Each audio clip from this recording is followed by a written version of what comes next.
I have a friend who runs I think they're about $10-15 million a year SaaS company, and they were up for renewal on a piece of software. And this is a company that had not changed their prices over time, but had no customer success, no nothing. Like the value disconnect was there, but it was a very critical system. So it came up for renewal, and they looked at it and they realized they were spending about $300,000 a year on this product.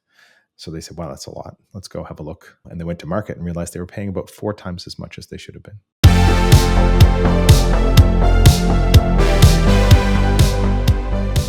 Welcome to the SaaS Builder Podcast. I'm your host, Randy Wootton, and today we're going to discuss turning pricing into an art form.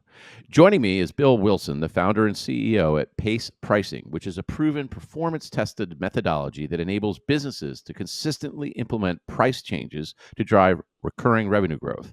The Pace pricing system has been successfully adopted by numerous organizations to enhance their pricing strategies. In fact, Bill and team have coached 400 founders over the last several years. And we're going to start today's conversation by answering the question, how can a company build their pricing muscle? Bill Wilson, welcome to the SaaS Builder Podcast. Thanks, Randy. I'm super happy to be here. It's going to be fun.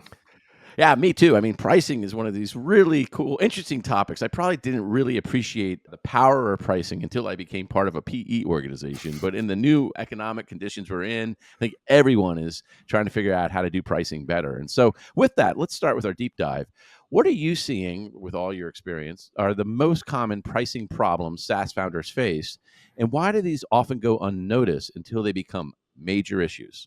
Well, it's interesting. I think one of the biggest challenges companies have with pricing is just, I want to say ignoring it, but not spending enough time on it, and therefore not changing it at all is kind of probably one of the biggest traps I see. Totally. That's what Battery, our PE partner, said to me is one of the first things they do when they take over a company is work on pricing strategy. And it's one of the things that they want the executive team to really build a muscle around it. Why do you think it's true, though, that early stage founders in particular don't spend a lot of time with pricing? What are they scared of?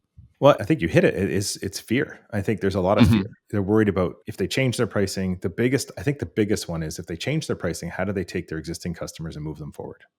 Right. Because they're in there, they're needling with the relationship between you and your customer. And that feels scary and almost feels like a little bit of house of cards. And so they just don't do it. And they'd rather go, we'll just grandfather them in and carry them forward. But the power in moving your customers forward on new pricing, like that's really where a pricing change is most effective, is actually moving your existing customers. So yeah, great. Change your prices, acquisition comes in there, everybody's on the new price points. But all of your existing customers, that's where the money is. That's a super interesting point. I think you roll back 2 years ago, I remember when people were trying to figure out, we had this kind of B2B tech recession and people were trying to figure out how to drive growth. And a lot of people just pulled the lever of pricing and said, we're just going to increase price. I think Salesforce across the board, 9%. And that kind of gave an excuse for all of us as B2B SaaS companies come in and raise prices. And then the other lever, blunt force lever, was to reduce headcount. And so I think that's really where a lot of the public companies who are driving growth, both at the top line and the bottom line, was increased price and reduced headcount, and led to just massive layoffs that are still continuing today. But with regards to pricing, I think the other thing people are anxious about is the moment of renewal is you create an opening for a competitor to come in. And how have you seen that in terms of executives talking about how and when do we increase prices for our current customers? Yeah, I mean, that's a good question. I think there's during those renewal windows, especially for some mid-market sort of larger ticket SaaS, there's definitely an opportunity to shop. And I think a lot of people will focus on their competitors a little too much.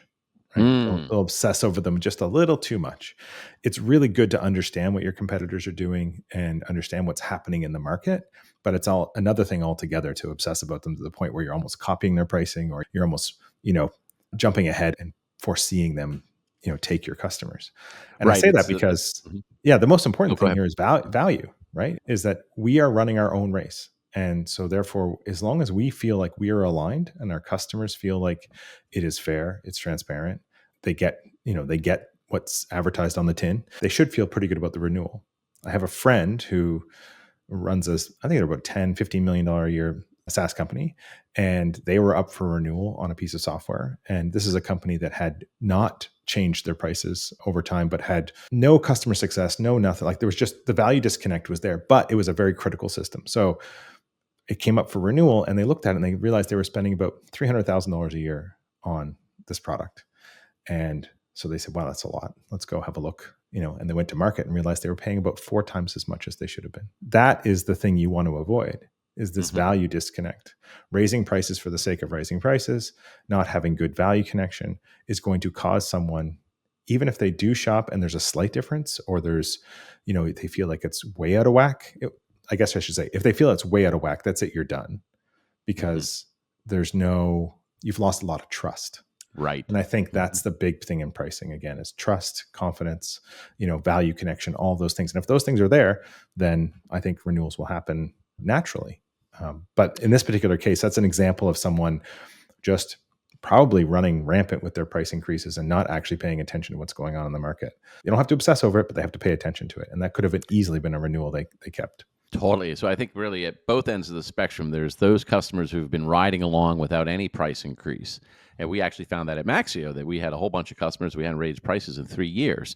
And so we dug in and did a bunch of cohort analysis. And I think, trying to figure out who they were and, what we thought the right market rate was, and rolled that out. And I think we'll talk a little bit about experimentation. It was doing it with a surgeon's scalpel versus a shotgun in terms of thinking about who you're raising prices for. And at the same time, the other point I think you make, especially for a company like Maxio, where we charge based on trailing 12 months of revenue. If you have a customer that's growing incredibly fast, and our price goes up at time of renewal, and there's been no communication around increased value that we're providing as they're growing, like there's a sticker shock. And to your point, you lose trust and potentially. Yeah. And so how do you wrap people at the high end who are going to encounter a significant price increase, start laying the groundwork, I don't know, with executive outreach or QBRs ahead of time before you drop the check on them? Yeah. I think is this is it. We often think in a lot of sort of smaller market SaaS, we basically have an opportunity our customers are buying our software every month. Like they're making the decision every month if they're on a monthly plan. And I think the same is true in mid-market SaaS. But people, they sign up for these annual deals, and that's great. And, they sail through to their annual renewal, and maybe they are, if you do based on trailing 12 months, maybe they've forgotten that's how that works, or they weren't expecting it. And all of a sudden, boom, they get this big 50% increase in their bill. Nobody wants that. And I mean, nobody, right? You don't want your customer to feel that way. And they don't want to have a big surprise for their own planning. So communicate early and often. That's what I say. So it's like QBRs are fantastic. They're a great way to show the value that you're delivering every quarter, what's changed in their business, what's changed in your business, how you're moving forward, how you're thinking about things, and the value you've delivered. Another way is I see a lot of companies do transactional emails sort of at the end of the month saying, here's the value we've delivered to you. I think Slack does this. They send out a message basically saying, your team had this many conversations and this many DMs and all that kind of stuff. So it just shows you the impact of the system. So I think we can't ignore those things, and I think this was the problem, referring back to my friend, this is the problem with that company. They hadn't had a CS contact in 4 years. Not a single person from customer success reached out to them. Taking it for granted. And that's a big price point too, for not having coverage. I mean, I get it. When you have lots of customers, you got small customers, is how do you do CS at scale? But when you got your big customers, I remember being at Salesforce, and that was every year we increased the amount of money someone had to have before they got a CS, right? Because it got really expensive, but we were super deliberate about the different tiers. So dedicated CS versus an assigned CS versus a pooled CS versus trying to build community. And Salesforce did it better than anybody. But to your point, you have to have some sort of connection, or otherwise they feel taken advantage of. Absolutely. And the ultimate connection probably is directly in the product itself. Like, how can we be surfacing this information in the product? Right. Good point. Through you go. If they happen to visit their billing page, or, even a projection of what their bill might be in the future. Yeah. The really progressive folks are going to be super transparent about this stuff. And I think that's who wins.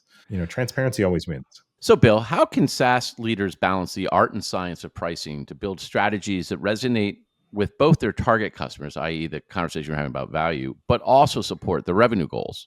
Yeah. I often talk to founders about this, and they always ask me like, hey, how much should I charge for something? And I often tell them they're asking the wrong question.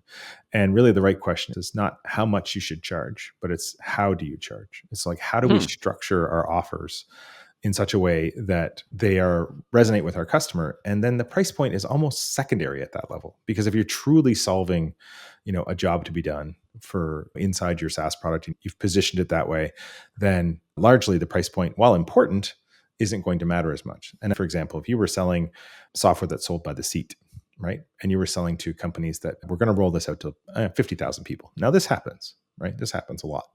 It doesn't make a lot of sense, really, right? What's the usage look like? What's it going to roll out to? Like, are they really going to be using it and all that kind of stuff? So that is probably, it wouldn't matter what the price point is. If you're charging me for all 50,000, I'm probably not going to buy it. Right? It's probably not the right approach. And now, this isn't just me beating up on per user pricing, which I do think should go away largely. But for example, if it was based on, say, it was like an LMS or something, it was based on the number of course minutes that people took, right? And then it's based solely on that. I'm more interested in talking to you about that than I am talking to you about charging me a recurring fee for every single, of my 50,000 employees that might do training at some point during the year, right? So there's those kinds of conversations can be had. And I think figuring that stuff out first is far more important than the actual price tag. The price tag will come, and you can get the price tag through, this is the science part, right? You can get willingness to pay, you can do pricing studies, you can do pricing validation interviews with customers. There's lots of different ways to actually nail a price point.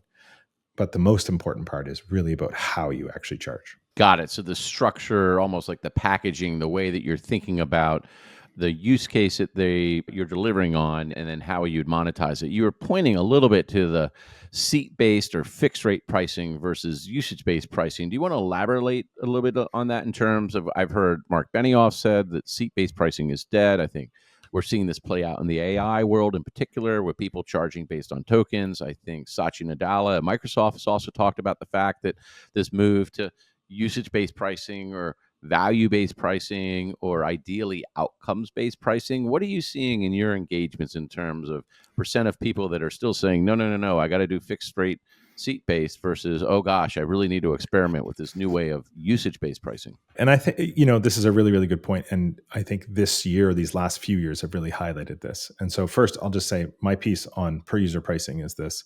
It's probably one of the most expensive things that your customer can add to their business is an employee. And so we've tied our revenue to the most expensive thing that they can do, which is hire someone. So that basically means every time they hire someone that needs to use your software, great, you get a new seat. That's a really expensive way to get a seat, right? That's a really expensive way to get some revenue, because the corollary to this, or the inverse of this, is that when times are tough, one of the very first things that's going to go are people, because they are the most expensive thing we have. And if you want to cut costs, that's the first thing you do. And what happens then? You lose seats. So what we've done is built a barometer for the market, right? Interesting. So if you're were talking a little bit about that before, in terms of the blunt tools that were being used was increase price point and reduce headcount. And so, to your point, the interesting dynamic there in the SaaS world in particular is, if you're tied to the seat and they cut the seats, you're going to have a lot of contraction.